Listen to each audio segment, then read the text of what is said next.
오늘 우리가 함께 볼 살아있는 하나님의 말씀은 구약성경 창세기 27장 41절에서 46절까지의 말씀입니다. 창세기 27장 41절에서 46절까지 하나님의 말씀 함께 받들어 읽겠습니다. 그의 아버지가 야곱에게 축복한 그 축복으로 말미암아 에서가 야곱을 미워하여 심중에 이르기를 아버지를 곡할 때가 가까웠은즉 내가 내 아우 야곱을 죽이리라 하였더니 맏아들 에서의 이 말이 리브가에게 들림에 이에 사람을 보내어 작은 아들 야곱을 불러 그에게 이르되 내 형 에서가 너를 죽여 그 한을 풀려 하니 내 아들아 내 말을 따라 일어나 하란으로 가서 내 오라버니 라반에게로 피신하여 내 형의 노가 풀리기까지 몇 날 동안 그와 함께 거주하라. 내 형의 분노가 풀려 내가 자기에게 행한 것을 잊어버리거든 내가 곧 사람을 보내어 너를 거기서 불러오리라. 어찌 하루에 너희 둘을 이르랴.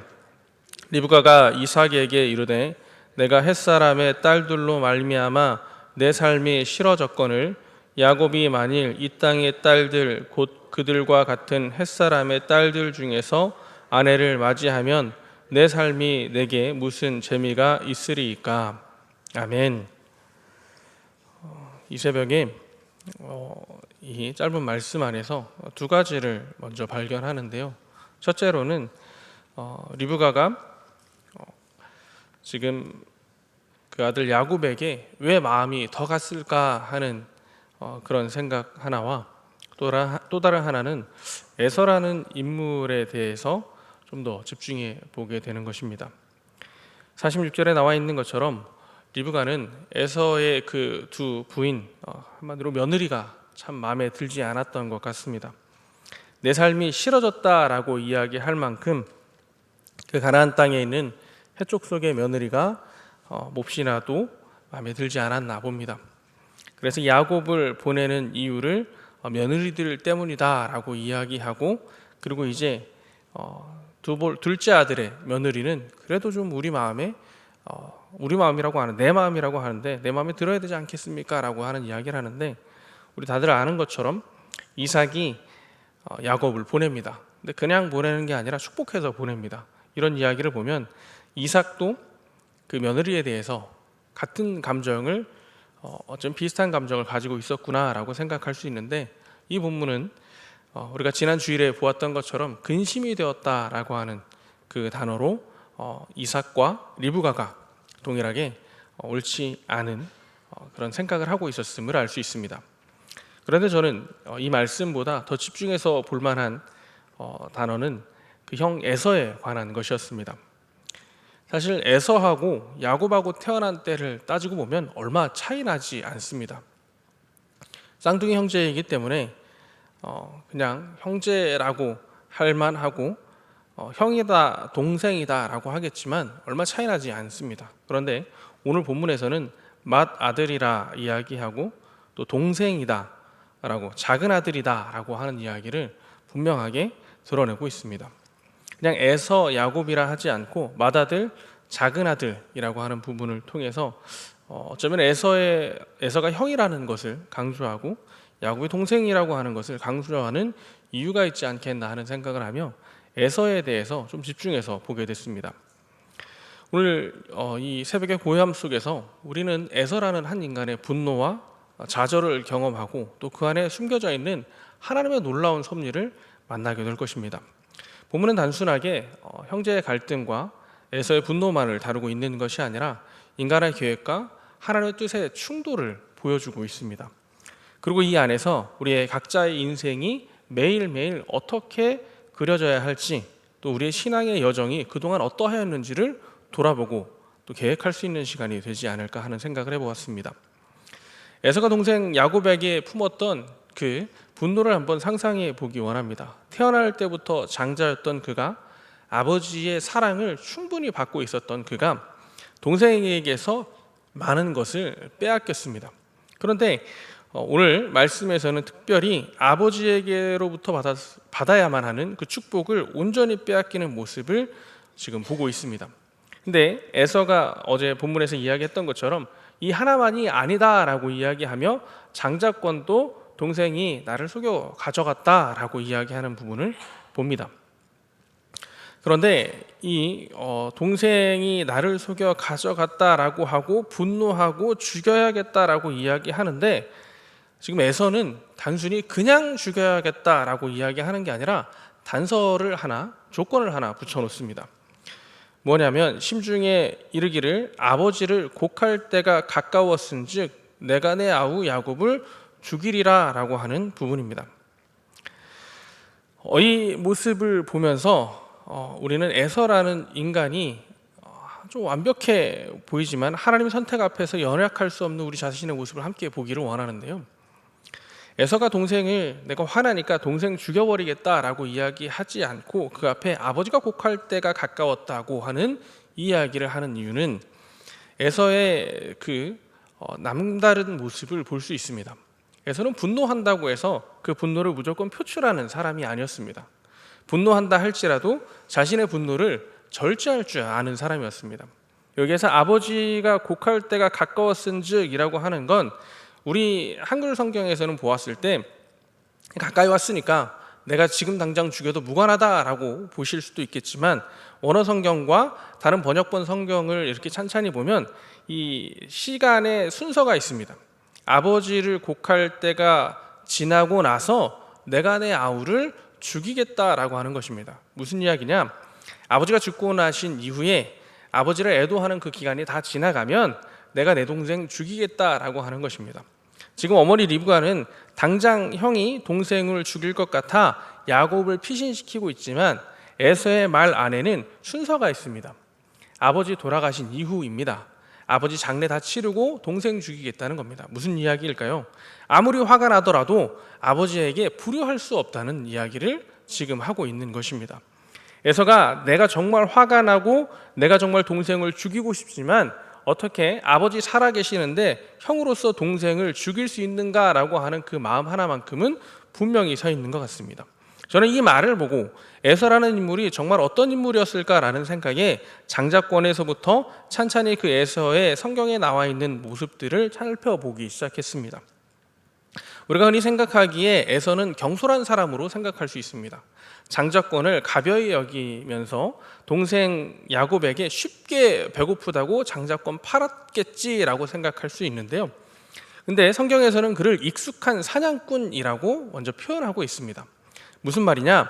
익숙한 사냥꾼, 당시에 유목민의 삶을 살아가던 이들에게 익숙한 사냥꾼은 생존 능력이 뛰어난 사람이었고 현실을 정확하게 판단할 줄 아는 사람이었고 그 실행력이 좋은 사람임을 이야기하고 있습니다. 그러니까 그 시대에 맞는 사람 에서라 말해주고 있습니다. 그런데 그 에서가 장자의 권을 팔 때 그 성경에서는 제가 처음에 기대했던 건 에서가 장자권을 다른 것보다 좀 경히 여겼겠지라고 하는 생각으로 살펴보았는데 그 모든 성경은 똑같이 이야기하는데요. 장자권 자체를 정말 가볍게 여겼던 인물로 에서를 표현하고 있고 원어에서도 그건 분명히 이야기하고 있습니다.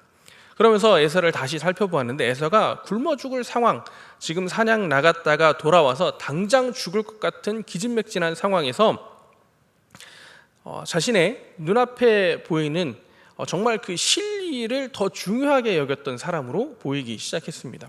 그러니까 명분을 중요하게 여기는 사람이 아니고요.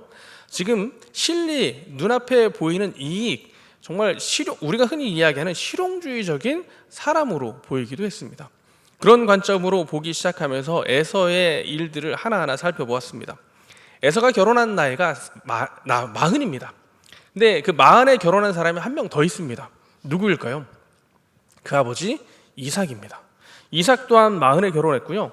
에서 또한 40에 결혼했습니다. 그런데 이삭이 40이 되어서 결혼했을 때와 에서가 40이 되어서 결혼했을 때 분명한 차이가 있습니다. 무엇이냐? 이삭은 아버지가 그 아들의 결혼을 위해서 자신이 가장 아끼는 종을 멀리 타국까지 보내면서까지 부인을 얻어오라 라고 이야기했습니다. 그런데 마흔이 되어도 에서는 아버지가 결혼에 대해서 그 어떠한 행동을 취하고 있질 않았던 걸 우리는 봅니다. 그걸 어떻게 보냐? 야곱도 결혼하지 않았고요. 야곱이 결혼하지 않아서 지금 리브가가 야곱을 라반의 집으로 보낼 때 설득하는 방법이 바로 그 결혼이라고 하는 단어입니다. 결혼이라고 하는 그 주제에 이삭이 설득당하는 모습을 보면 내 아들이 결혼할 때가 되었는데 내가 아무것도 하지 않았으니 아내의 말을 지금 순순히 듣고 있는 이삭의 모습을 우리는 미뤄 짐작해 볼 수가 있습니다. 그렇게 결혼을 하는 그 상황 속에 에서가 결정한 이 헷 족속들과의 결혼, 그런데 우리는 이 에서가 왜 헷 족속 이 여인들과 결혼했을까라고 하는 것에 집중해 볼 때 그냥 단순히 그 지역에 가까이 사는 사람 마음에 충동적으로 결혼했다라고 생각할 수도 있을 텐데, 에서가 경험했던 그 집안의 상황들을 생각해 보면 그건 결코 충동적인 결정은 아니었음을 우리는 또 짐작할 수 있습니다. 무엇이냐? 에서가 결혼하기 전에 있었던 사건이 무엇이냐면 이삭이 아비멜렉과 계약 관계가 되는 상황입니다. 그런데 그 전에 있었던 상황은 이삭이 그 아버지가 돌아가신 이후에 그랄에 거주하면서 우물을 파면 블레셋 사람들이 또 그 지역 사람들이 와서 메어버리고 우물을 파면 또 메어버리고 하는 그 사건을 경험합니다. 그런데 아버지가 거기에 대놓고 뭐라 항변하지도 않고 그냥 피해서 다시 우물 짓고 그냥 피해서 다시 우물 짓고 라고 이렇게 우리는 말씀을 통해서 봅니다. 우리는 이 말씀을 통해 볼 때 이삭이 그저 사람들과의 분쟁을 피하고 하나님 앞에 의지하는 사람으로만 우리는 평가하고 있겠지만 그 모습을 보는 자녀의 모습은 어땠을까요? 힘없이 아버지가 피해가고 힘없이 아버지가 피해가고 당연히 권리를 주장하는 할 만한 곳에서도 아버지와 그 지역 사람들과의 분쟁을 보면서 힘없는 아버지의 모습을 보는 에서의 심정은 어땠을까요? 그런데 그 에서가 결코 어린 나이가 아니고요, 40이 다 되어서 장성한 나이입니다. 아마 가족을 위해서 맏아들로서 무엇인가 결단하고 행동해야겠구나 하는 생각을 했을 것입니다. 그런데 그 당시에 가장 좋은 방법이 뭐였을까요? 바로 정략 결혼입니다. 그 지역에 살고 있는 여인들과 결혼하면서 에서는 어쩌면 가족을 먼저 생각했을 수도 있을 것 같습니다. 당시에 흔했던 그 정략 결혼, 부족과 부족 사이의 그 정략 결혼은 부족과 부족이 서로를 향한 불가침 조약입니다. 내 자녀를 맡긴다고 하는 것은 내 자녀의 안전을 우리도 함께 책임지겠다라고 하는 그런 약속이기도 하였습니다. 우리 예전에 우리 역사를 보면 계약 관계 중에서 가장 결속력 있는 계약 관계가 바로 혼인이었음을 우리는 잘 알고 있을 것입니다. 에서는 혼인을 통해서 아버지와의 그 분쟁하는 그 관계 안에 이방인들과의 그 분쟁하는 관계를 어떻게든 해결하고자 하는 모습을 보여주었습니다. 이런 모습들을 보면 에서는 가정을 정말로 생각하는 맏아들, 형으로서의 모습을 우리는 또한 볼 수 있습니다. 에서의 그 모습은 단순히 거기에서만 그치지 않습니다. 에서가 야곱과 화합할 때 끌고 왔던 장정의 수가 400명이라고 하는 것, 우리는 것을 알고 있습니다. 그런데 그 400명이라고 하는 숫자는요, 그의 할아버지 아브라함이 4개 왕의 전투에서 끌고 갔던 318명이라고 하는 숫자보다 더 많은 숫자였습니다. 그러니까 에서가 한 번에 끌고 다닐 수 있는 사람이 400명이었는데 그 400명이라고 하는 것은 에서가 할아버지보다 좀 더 시간이 지난 이후에 그 할아버지보다 더 많은 사람을 끌고 다니는 리더십이 있는 사람이었음을 우리는 알 수 있습니다. 에서는 우리가 그냥 경솔한 사람, 쉽게 볼 만한 사람은 아니었습니다. 수많은 사람을 끌고 다닐 수 있는 사람들이었고 그 지역에서 나름의 영향력을 끼칠 수 있는 사람이었습니다. 에서의 인생이 야곱의 인생보다 순탄하지 않았을 것이다 우리는 생각할 수 없습니다. 왜냐? 야곱이 떠나고 나서 아버지의 재산이 모두 다 에서에게로 갔을 것이기 때문입니다. 야곱은 아버지의 재산을 하나도 얻어간 게 없습니다.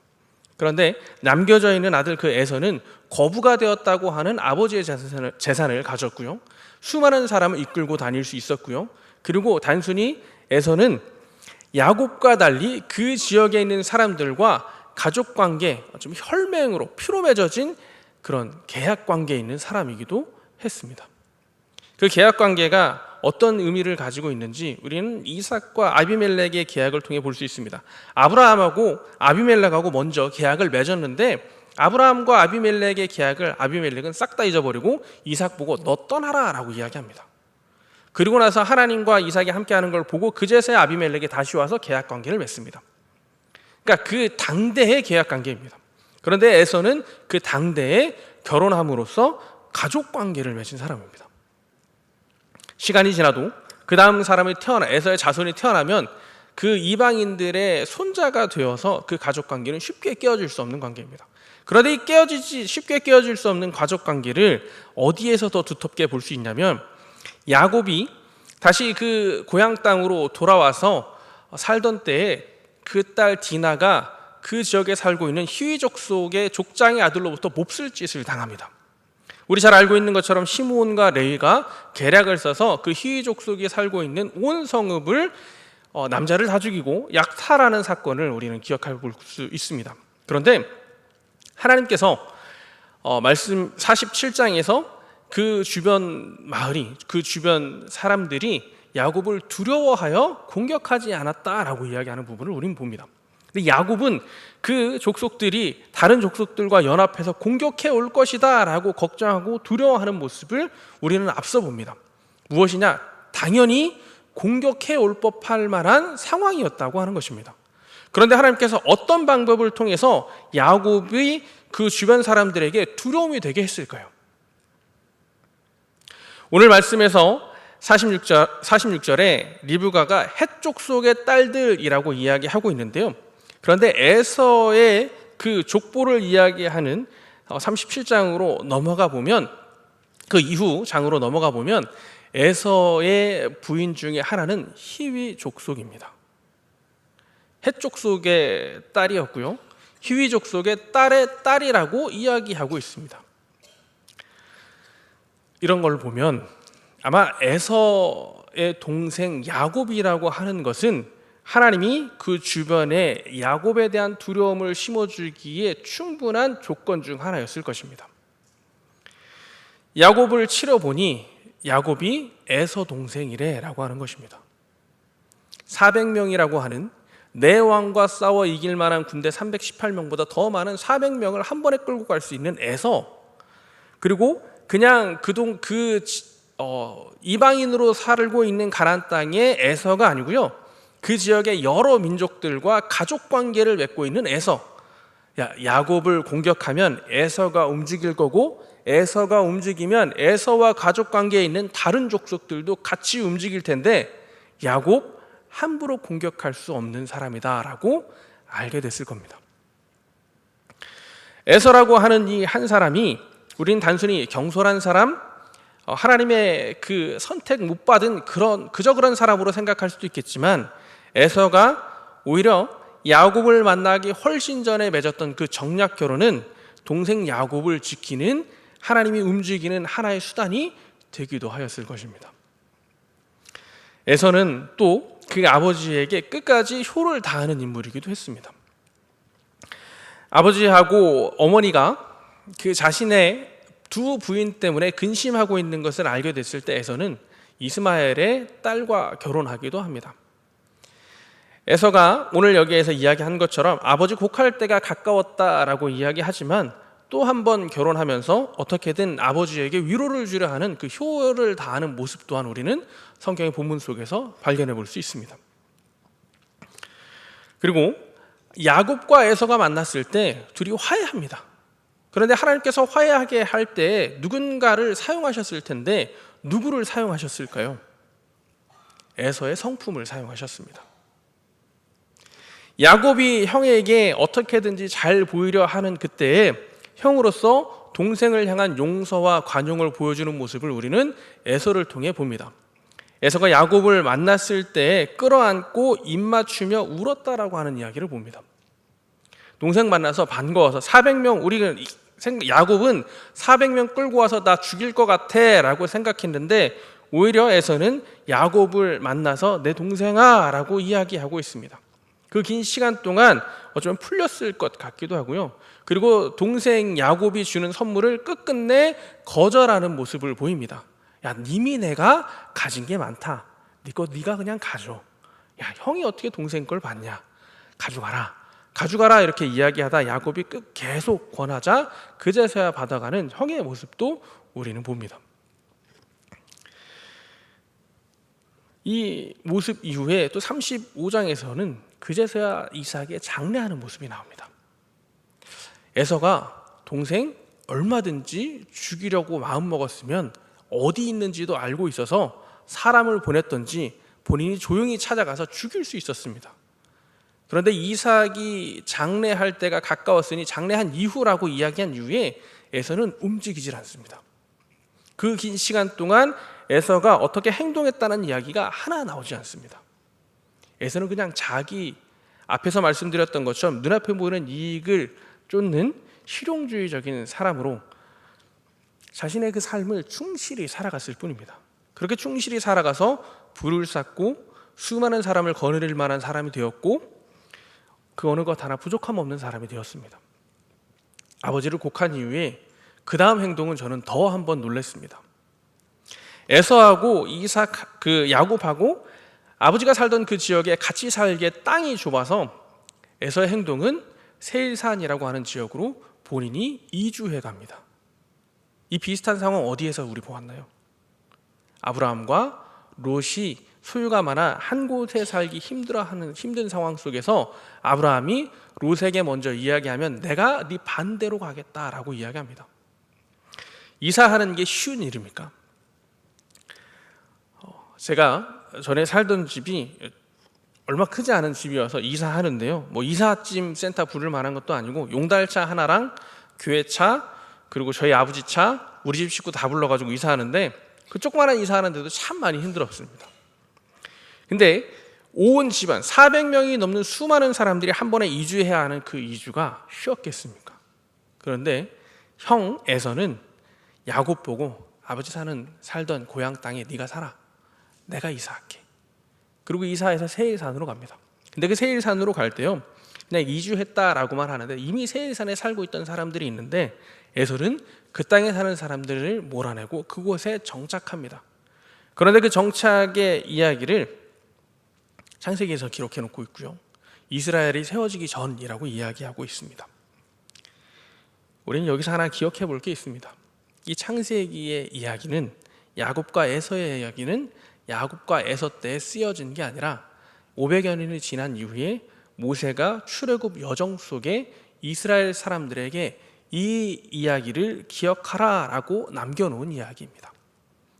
신명기 2장에서 하나님께서는 에서의 민족인 에돔이 살고 있는 땅을 이스라엘에게 준 적이 없으니 너 결코 그 땅에 들어가지 말라.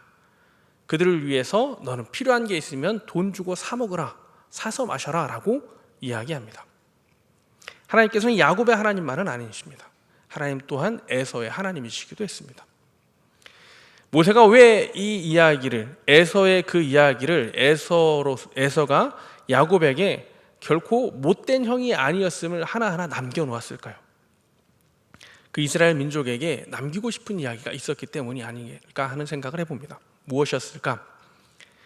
그런데 하나님의 선택은 야곱이었다는 것입니다. 에서 완벽한 인간이었고 당대에 훌륭하다 말할 수 있는 사람이었고 동생을 향하여서도 결코 부족함 없는 행동을 했던 사람이지만 하나님의 선택은 야곱이었고 우리 이스라엘이었다라고 하는 것입니다. 하나님은 우리의 완벽함을 가지고 우리를 선택하시지 않습니다. 하나님 우리의 부족한 상황 속에서도 우리를 선택하시고요. 하나님 완벽한 사람 되라 하는 것이 아니라 하나님 나를 의지하는 사람 되라 이야기하십니다. 말라기 말씀에 하나님께서 내가 에서를 미워하였고 야곱을 사랑하여 라고 하는 말씀이 나옵니다. 사랑할 만한 것이 있다고 하면 어쩌면 더 유능한 에서를 사랑할 만했을 것입니다. 그런데 하나님은 더 연약하고 더 흠많은 야곱을 사랑하시고 하나님께서는 야곱의 인생 가운데 함께 하셨습니다. 에서와 야곱의 다른 점이 있다면 하나님을 향한 간절함이 참 많이 달랐습니다. 에서는 완벽한 인생을 살아가면서 평탄한 가운데 하나님에 대한 간절함에 대한 내용이 등장하지 않습니다. 그런데 야곱은 그 이야기 하나하나 속에서 하나님을 향한 간절함이 정말 많이 묻어납니다. 물론 자기 잘못 때문이지라고 말할 수도 있겠지만 야곱은 하나님에게 어떻게든지 하나님의 그 복을 받으려고 하나님의 그 은혜 가운데 살려고 노력하는 모습을 우리는 참 많이 보게 됩니다. 장자권이 또 그럴 것이고요. 아버지의 복이 또 그럴 것이고요. 또 분이엘에서 하나님과 씨름하였을 때 그 모습이 그럴 것입니다. 하나님께 받은 그 선택은 어쩌면 편안함이 아닐 수도 있습니다. 하나님께 받은 그 은혜와 그 선택은 책임과 사명 또 그에 맞는 삶의 변화를 이야기하는 것일 수도 있습니다. 야곱은 찬찬히 변해갑니다. 하나님이 원하는 사람으로 변해갔던 이야기를 봅니다. 내가 완벽한 사람이 되려 하기보다는 하나님 앞에 의지하는 사람이 될 수 있었으면 좋겠고요. 또 한편으로는 하나님 앞에 더 간절한 사람이 될 수 있었으면 좋겠습니다. 이 새벽에 더운 날씨 중에도 지난 밤 잠을 설치는 그 상황 속에서도 하나님 앞에 예배하러 오는 이 새벽 예배에 우리가 다 같이 가지고 있는 그 간절함이 있을 것입니다. 오늘 그 간절함으로 하나님의 마음에 맞는 사람이 될 수 있었으면 좋겠습니다.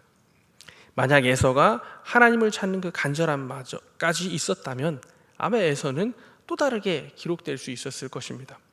만약에 야곱이 에서가 가지고 있었던 그 인간적인 면모까지 가지고 있었다면 야곱은 또 다른 모습으로 성경에 기록될 수 있었을 것입니다. 그런데 하나님께서는 우리에게 은혜를 주시면서 그 은혜에 합당한 삶을 살라고 우리에게 동일하게 이야기하십니다. 에서의 이야기도 남겨놓으시고 야곱의 이야기도 남겨놓으시며 하나님께서는 우리에게 하나님의 그 은혜와 그 은혜에 합당한 삶을 동일하게 이야기하고 계시는 것 아닐까 하는 생각을 해봅니다. 오늘 이 자리 가운데 있는 우리가 다른 사람의 완벽함을 요구하기보다 또 내가 하나님 앞에 완벽한 사람으로 서려고 더 노력하기보다는 하나님을 의지할 수 있는 사람이 되고 또 다른 사람의 부족함을 보면서 그래도 저 사람에게 그 부족함 속에서 주시는 하나님의 은혜를 보고 그 사람을 또한 맞아들이는 환대하는 이 자리 가운데 함께하는 사람들 되기를 우리 믿음의 사람 모두 되기를 축복하겠습니다.